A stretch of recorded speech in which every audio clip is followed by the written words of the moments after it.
All right, first off, I just want to say I didn't get the tech for saying anything, all right? So I don't know any push-ups. I got the tech because I was out on the floor, and I was out on the floor because I wanted to stop the fast break, which was great. So we stopped the fast break. So it wasn't because I said something or anything, because my mom is going to ask me when I get home.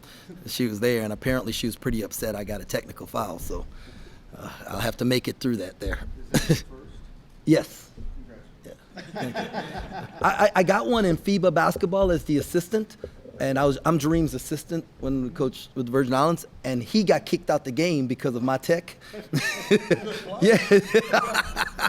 So that was pretty funny. We was in Chile when that happened. Coach, just some opening thoughts and we'll go to questions. Man, it's going to be a Merry Christmas. You know, we told the guys the difference between Christmas and a Merry Christmas is a dub. We knew this was a really good team. At halftime, you show them, 11.8 seconds, and they're up 1 against Notre Dame at Notre Dame. They were down 21 at Marquette and turned around, cut it to a 7-point game with the ball, very similar to our situation. They just don't go away. He's got guards who can make plays. Darius does a great job with them. And so at halftime, we said, fellas, we had all of our keys. Defensive field goal percentage was where we wanted. We were out-rebounding both on the offensive and defensive end, and we had 5 turnovers. So we had all our keys, but you know what that meant? That they're a really good team, right? And it's like an NCAA tournament game. Nobody wants to see them in the first round of an NCAA tournament game. They're a really good team. And so teams like that you have to beat, right? They're not going to give it to you. And I thought in the second half we came out and did some really good things defensively. We were really locked in, and I thought we beat them. They didn't lose.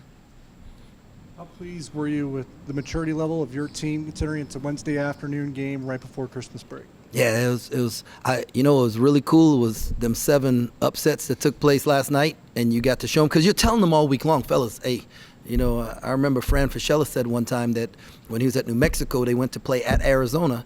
At halftime of that game, he told his team, fellas, we're going to win because Coach Olson's kids went home for Christmas and they didn't tell him, right? And so sometimes your teams check out because they're thinking about Christmas and everything that goes along with. So we really was on them all week long about, man, don't go home for Christmas until this thing is over.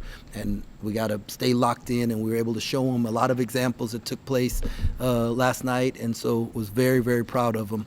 And I'll tell you one more thing that I'm super proud of. We had 8 guys make honor roll this first semester, and 4 of them had a 4.0. And so so proud of the job that Coach Bourne has done with academics and Mary Claire. And then thought Coach Sutton did a great job with the scout for the game today.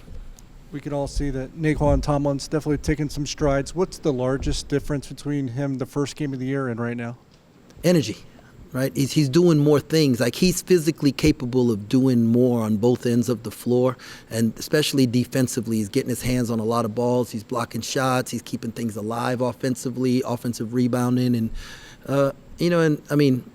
we always say it takes a junior college kid a semester, and so he's right. He had a little drop off because I think his energy level dropped off, but he's been really good the last few games. Coach Bebe made his return today. Didn't do a whole lot, but how do you assess his play? Oh, he's good. He was good at practice the last few days. I didn't think it was fair. He could have played against Nebraska physically, but I didn't think it was fair to put him in that situation first game back. And so I told him he would get some time this game. And I thought he did good. He ran the floor well, had a couple touches, good. That's the thing. We got to keep pressure on the defense. And we have to get to where it's an 8-man rotation. And so every time we're trying to look for a guy who can give us a little something that when we sub, we don't drop off. And I thought Bebe did a really good job. How important was that pressure and the little quarter court pressure you guys went to for a few possessions? It was good. I just was trying to speed them up. I mean, they were really like just controlling the pace of the game and was very comfortable. And we needed to get them out of kilts a little bit. And I just thought in the second half we just guarded the ball, right? Like, screw all the other stuff. I don't need any help. I am guarding this dude, and he's not going to get where he wants to get to. And there was a time there where they didn't get a paint touch for a long period of time, so that was really good. Have you had a comparable player to Naquan Tomlin fill in the wings running the lane? Nah, he's kind of unique. He reminds me of Perry Jones. You know, Perry was like that 6'11", could dribble, pass, shoot. Naquan's got a little more. He's just got a little more bite to him than Perry did. Coach, you want to talk us a little bit through the last few possessions of the game? I asked Marquise about that in particular with the timeouts, but what's going through your mind, and kind of walk us through the strategy there?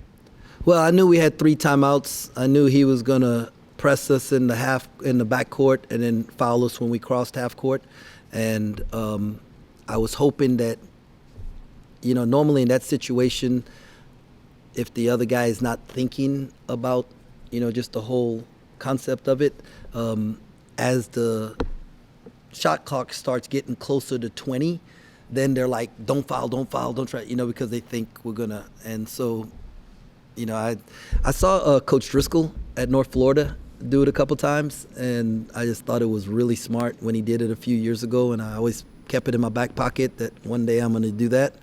And so they didn't. I mean, they thought we was going to throw the ball in, and when it got tipped out of bounds, and they were going to get a backcourt violation. And when we was able to get the timeout, I might have waited a little bit too long on that second one. They said it was like 0.6 seconds, so I'll call it a little earlier next time. I was just trying to squeeze every ounce of it out of it. And then once they thought, okay, well, man, he might do this again one more time, then I knew we could get the ball in the front court. And I know you've talked about guys earning minutes at practice. We didn't see Ty Key today. Is that just kind of one of those things, trying to figure out the rotation still? Yeah, I mean, there's a level of expectation that we have that you got to bring it every day. And I thought that Ish at practice this week had more fight to him, so he got an opportunity. And if he can come back and have some more fight to him, then he'll continue to get an opportunity. And I didn't think Tyke had the kind of fight. You know, sometimes people feel sorry for themselves instead of being thankful for the opportunity they're given. And, you know, so, you know, that was just my call as a coach. I think Desi Sills started the second half. You kind of just see him as like a 6 starter?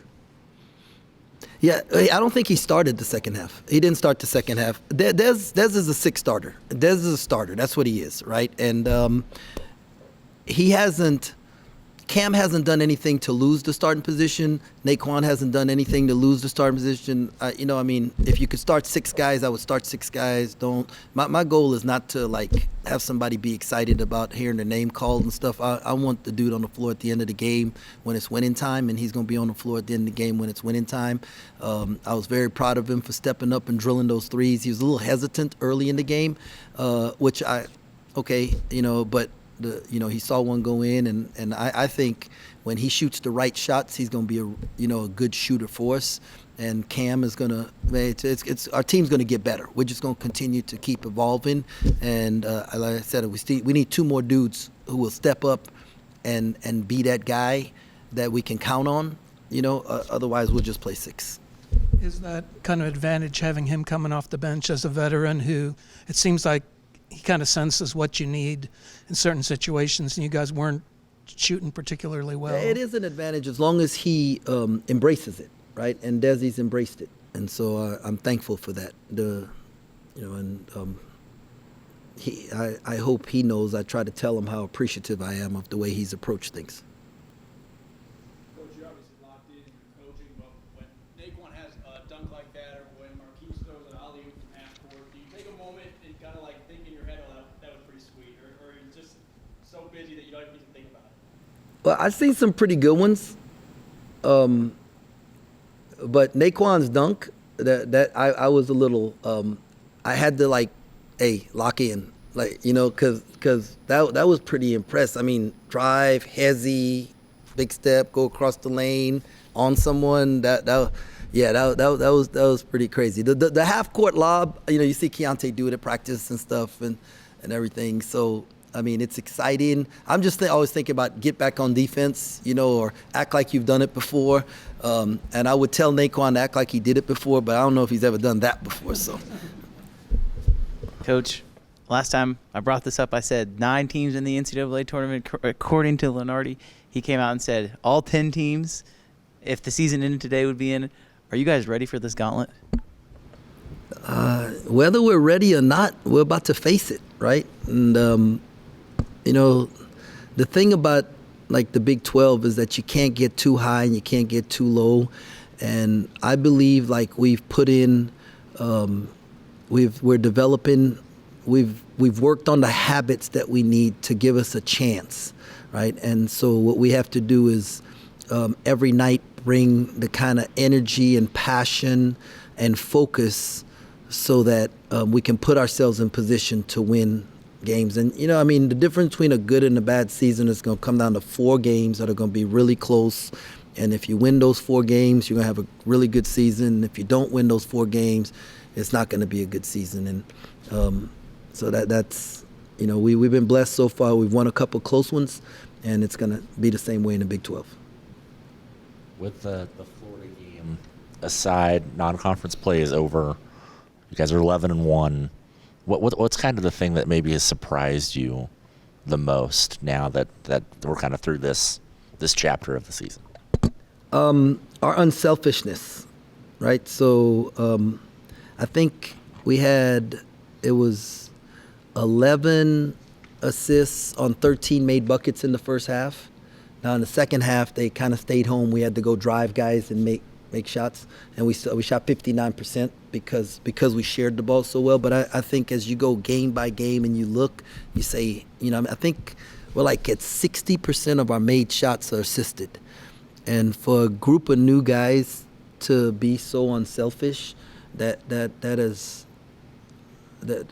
surprised by it. I thought we'd have to work harder to get to that. They're just really good kids, man. Really good kids. Earlier you've talked about how it takes JUCO players a semester to get going. Naquan's obviously gotten going here the last couple games, like you've said. How much of that do you think is just his confidence being a little bit higher to try and throw down a one-handed alley-oop and dunk on someone like he did today?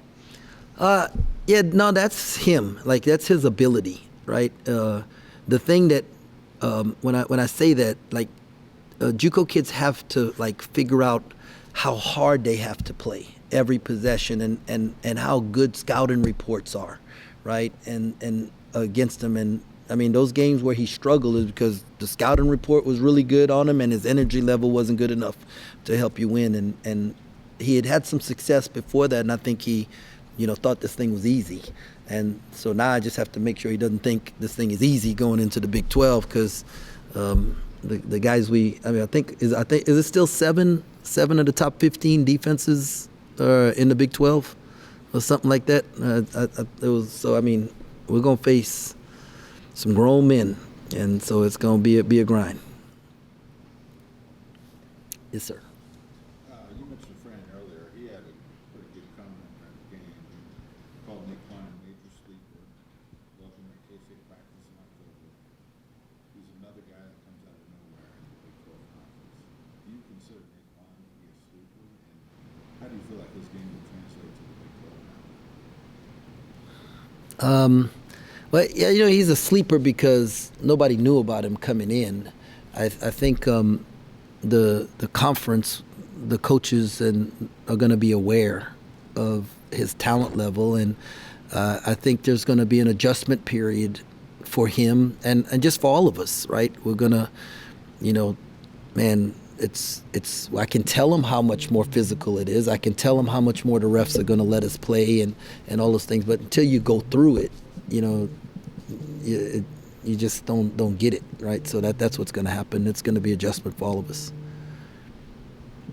And then aside from Naquan's 26 points, there's 9 rebounds. 6 of them were offensive rebounds. 5 of them came in the first half. How you talked a lot about energy. How much of that comes from his energy that he's putting out there? It's all energy. Rebounding is effort and energy and mindset, and he's buying into doing more than just putting the ball in the hole or trying to put the ball in the hole, and so.